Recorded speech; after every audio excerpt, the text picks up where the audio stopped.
There's a quiet lie sitting at the center of modern retirement advice. It doesn't scream, it doesn't look dangerous. In fact, it often comes dressed as guidance, responsible, even helpful. The lie is this: the best Social Security decision is always the one that produces the biggest check. That sounds smart at first. Bigger sounds safer. Bigger sounds more grown up. Bigger sounds like what disciplined people do. But here's the thing: retirement is not lived on theory. It's lived 1 month at a time, one bill at a time, one grocery trip, one insurance payment, one ordinary Tuesday morning at a time. So the real question isn't how do you get the biggest Social Security check possible? It's how do you build the safest, calmest, most workable retirement life for the version of you that actually has to live it? That is a very different question. And for a lot of people, that question quietly points to age 62.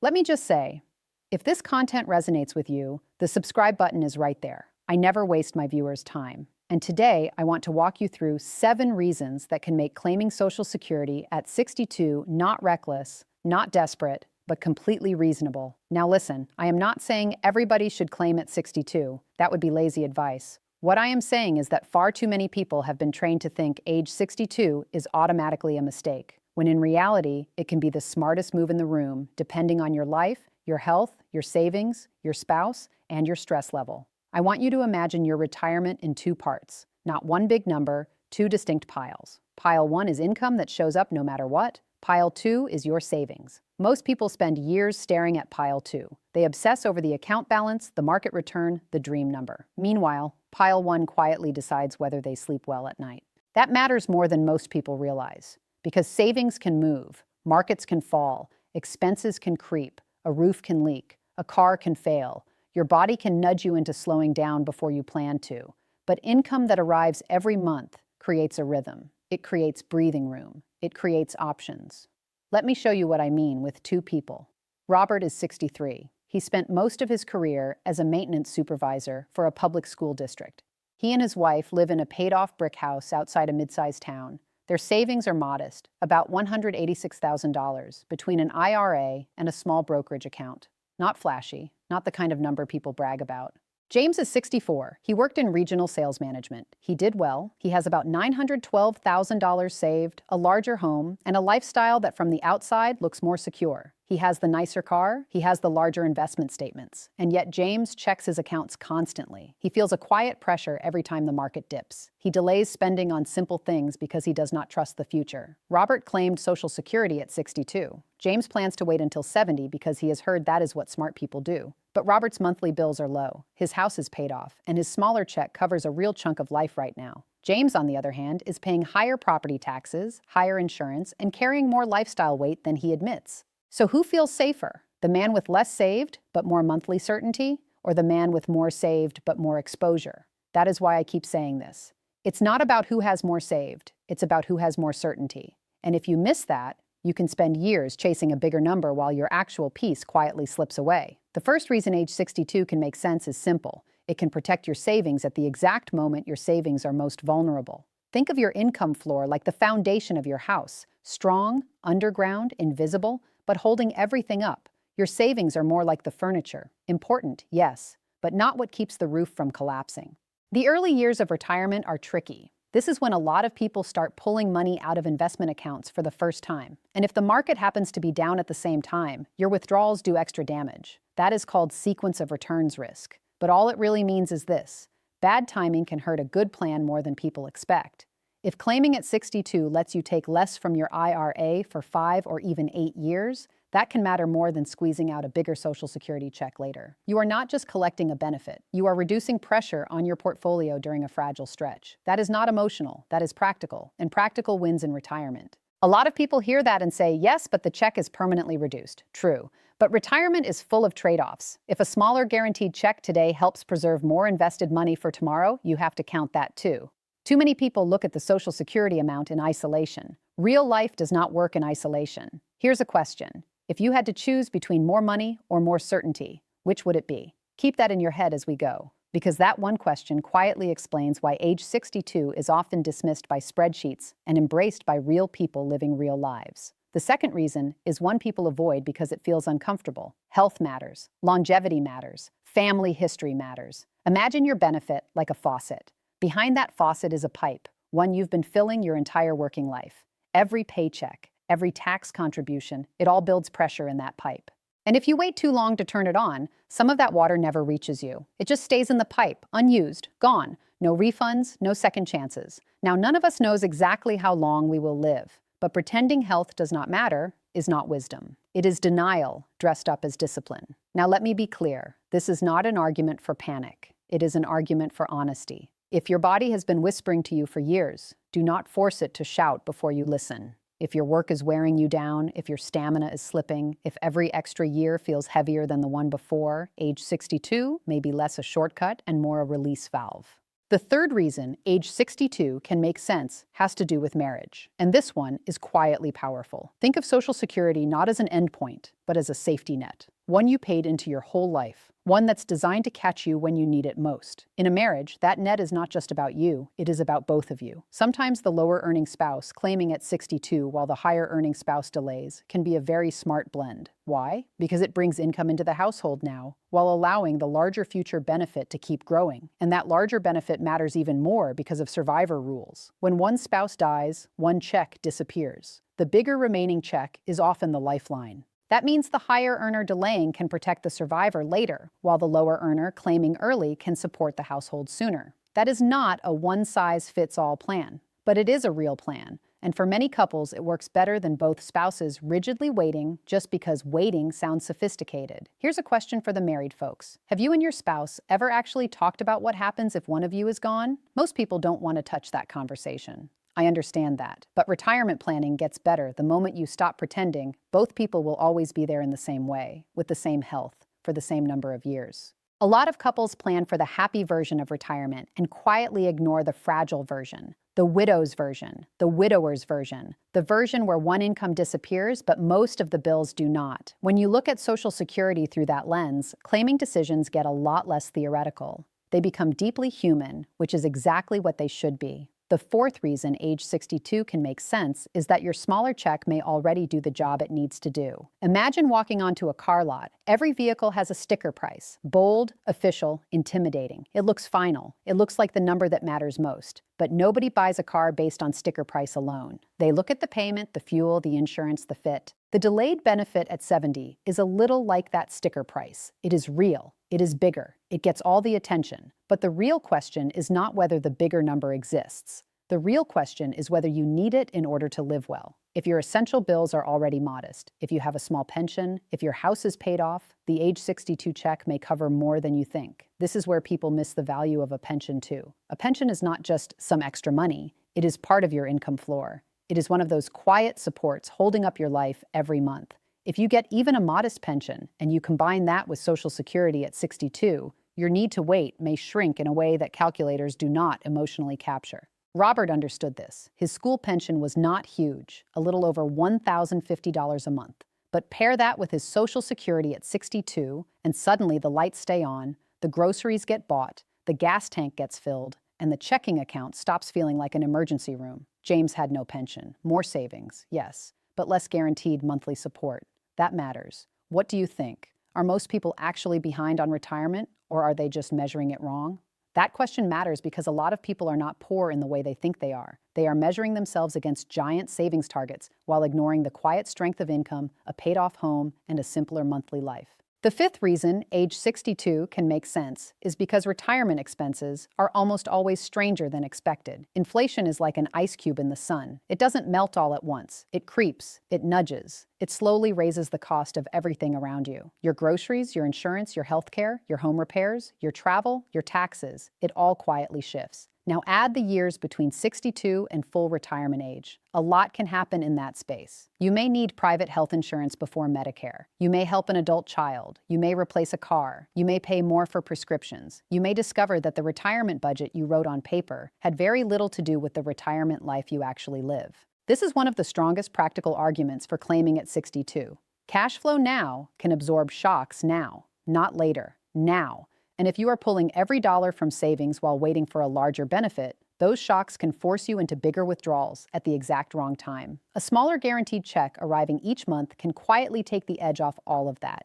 People underestimate how much emotional strain comes from constant withdrawals. Every transfer from your IRA can feel like sanding down a piece of wood. A little here, a little there. Not dramatic at first, but over time, the erosion becomes visible. Social Security at 62 can slow that erosion, especially in years where the market is giving you very little help. Quick question. Have you ever felt guilty about spending money in retirement? A lot of people do. They saved for decades, then suddenly every withdrawal feels wrong, even when it is necessary. Guaranteed income changes that feeling. It turns spending from a personal accusation into a normal part of life. The sixth reason age 62 can make sense is one that gets lost in all the big number talk. Some things in life are heavy but invisible, like carrying a backpack all day. You get used to it, but it never goes away. That is what financial stress feels like in retirement. It follows you into breakfast, into the mailbox, into the grocery line, into bed at night.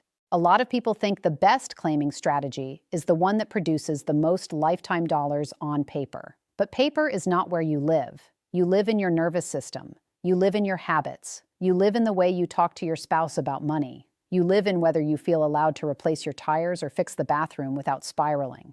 For some people, claiming at 62 lowers that invisible weight immediately. It gives structure to the month. It replaces part of the income they lost when work stopped. It helps them stop staring at account balances as if every red day on the market is a personal threat. And once that pressure comes down, something important happens. They start making steadier decisions. This is why the big number myth can be so dangerous. People imagine that if they just hold out long enough for the larger benefit, peace will arrive with it, but peace is not always waiting at age 70. Sometimes peace comes from building enough certainty at 62 to keep the rest of your plan from unraveling emotionally. That counts. In fact, it counts a lot. Let me ask you something. Do you know what your monthly income will actually look like when you retire? Be honest with yourself. Not your account balance, not your dream number, not what your cousin says you need, your actual monthly income compared to your actual monthly life. That is the comparison that changes everything. The seventh reason age 62 can make sense is because people misunderstand how inflation protection actually works inside Social Security. Once you claim, your benefit is not frozen in time. It still receives cost of living adjustments, what people call COLAs. That does not make inflation disappear. Nothing does. But it does mean the check has a built-in mechanism that quietly keeps moving with time. That matters because some people delay for years thinking the only way to defend against inflation is to chase the largest starting check possible. A larger delayed check does provide a stronger long-term inflation-adjusted income, yes. But if claiming at 62 prevents you from draining investments, piling up debt, or living in constant scarcity, that immediate stability can be more valuable than people assume. The real question isn't which age wins the math contest. It's which age supports your life with the least damage and the most dignity. That is the frame most people miss. And once you see it, you stop treating Social Security like a prize you unlock for patience and start treating it like a tool you use with intention. There is also a quiet psychological trap here. People often overestimate what they will need decades from now and underestimate what they need right now. They worry about 85-year-old you while 62-year-old you is sitting there trying to figure out how to make the next 4 years' work without turning every market dip into a small emotional crisis. That is not balance. Here's something to think about. If you found out today that you're actually on track, how would that change your week? Not your whole life, just your week. Would you breathe differently, sleep differently, spend differently? That shift matters because retirement is not only a financial event, it is also a mental event. Now, before anybody twists this into a slogan, let me say the responsible part out loud. Age 62 is not automatically right. If you are still earning a strong income and have not reached full retirement age, the earnings test can reduce how much you actually receive for a while. If you are in excellent health, from a long-lived family, and need maximum survivor protection, waiting may be better. If you have very little savings but are still able to work a little longer without damaging your health, that extra time can strengthen the whole plan. If you are married and both spouses simply claim without understanding survivor benefits, you can make a permanent decision without seeing the full picture. So no, this is not a blanket recommendation. It is a serious option. But here is what bothers me. People are often warned about claiming early as if it is reckless, while the risk of waiting is treated like nothing. That is backwards. Waiting has risks too. Market risk, health risk, job loss risk, stress risk, spousal risk. The risk that the years you were trying to optimize are the very years you needed the money most. Let me ask you something personal. Have you ever avoided opening your retirement statements because you were afraid of what you'd see? If so, you are not broken. You are human. And sometimes the right move is the one that reduces the number of things you have to be afraid of each month. Think back to Robert and James. Robert does not wake up rich, but he wakes up steady. His mortgage is gone, his pension lands, his Social Security lands. He still watches his spending, of course. He is not careless, but he is not white-knuckling life either. He and his wife can say yes to lunch with friends, a short trip, a furnace repair, without turning it into a family summit. James looks better on paper. That is the perceived data, the visible data, the number everybody would point to at the barbecue. But the real data tells a deeper story. Bigger house, bigger taxes, bigger exposure to markets, bigger expectations, less guaranteed income, more dependence on a future that still has to cooperate. That is why he feels less safe than people assume. This is where retirement planning quietly matures. You stop asking, how much do I have? And you start asking, what does my money do for me every month? You stop chasing a trophy number. You start building a workable life. You stop measuring success by comparison. You start measuring it by durability, flexibility, and calm. And once you make that shift, age 62 stops looking like failure. It starts looking like one possible answer among several. Sometimes the right answer, sometimes the best answer, sometimes the answer that preserves more than it costs. That is hard for people to hear because the culture loves giant numbers and simple slogans. Real retirement is rarely either of those things. Quick check. Do you know your full retirement age for Social Security?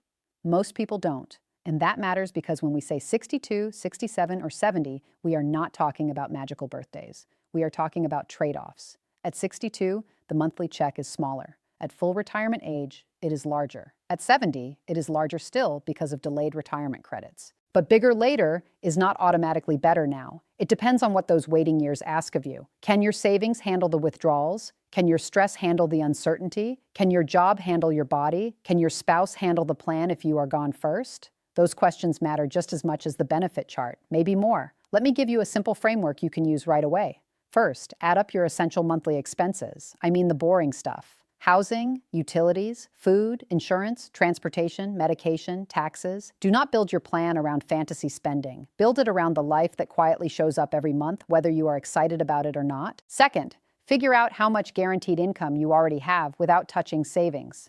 Social Security at 62, at 67, at 70. Any pension, any annuity if you have one. Any spouse benefit that is reliable. Put those numbers side by side. The goal here is not to admire a future benefit. The goal is to see how much of your base life each option actually covers. Third, stress test your savings, not just your Social Security estimate.